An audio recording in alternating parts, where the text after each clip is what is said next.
Neil and I are picking up little Charlie today. He's a delightful little 9-year-old King Charles Cavalier Spaniel, but he's got a really serious heart condition, and there's no cure. It's got that real tropical feel, doesn't it? Charlie's owner is a favourite at the clinic, simply known as Mrs. Carswell. Hello, Mrs. Carswell, it's Neil here. Hey Charlie, you're our boy. The sick Charlie and his mate Mr. Bojangles are the centre of the 88-year-old's existence. Just seems though Mrs. Carswell can't actually hear us. Just coming. Yes. Hello. Neil and the other staff often run errands for Mrs. Carswell, and we've even made up this chart so she can follow all the medication that little Charlie needs. And the sugar and the Panadol you wanted. Oh, I'll pop those in for you, okay? Thank you so much. I'll just pop those there. She's an amazing lady. She really takes great care of those pets. It's a bit worrying for me, I suppose, sometimes, because I worry whether she's taking care of herself. In the past, Charlie and Mrs. Carswell have battled for dominance. Very regal.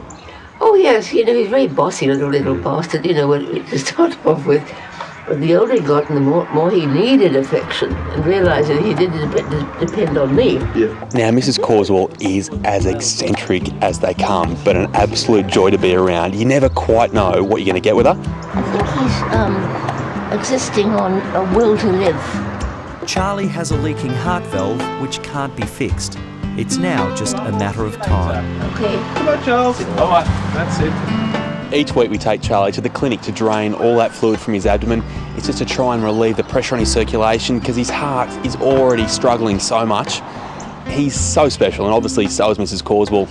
And yeah, we go that extra mile for them.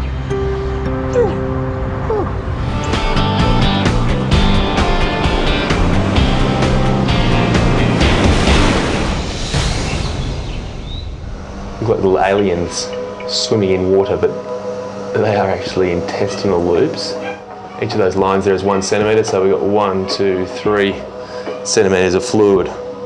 The ultrasound graphically shows the fluid that has flooded into his abdomen. He's got a leaking valve, so each time his heart pumps blood, some leaks back through that leaking valve. As a result, he gets a build-up of fluid in his circulation, which you can see here. That's why he looks as though he's had a few too many pies down here. But that's just all fluid. Now this is actually going to cause a bit of coughing too, so we don't do it for too long. It's a very big heart, at least 8 centimetres across for a small dog. I mean, it's almost a balloon that's sitting in his chest. Sorry, puppy. He's just got this huge heart that pushes up on his lungs. So how big should it be, Chris? Probably 2/3 that size, even half that size. Okay. His heart's just really doing its best to keep up, and unfortunately it just can't really keep up enough. The motorised suction pump is like a vacuum cleaner, sucking out nearly 2 litres of fluid from the spaniel's bloated belly. It gives Charlie real breathing space, keeping him alive. Just always in amazement at this process. He's only 8 kilos, yet Charlie each week produces over 1 litre, almost 2 litres of fluid. It's amazing he has the energy to even produce that fluid, let alone keep on living. He's just a little wonder. It is hard watching him deteriorate. You know, he's such a lovely dog. He had lots of personality. It makes me sad just thinking about it. Oh, look at you.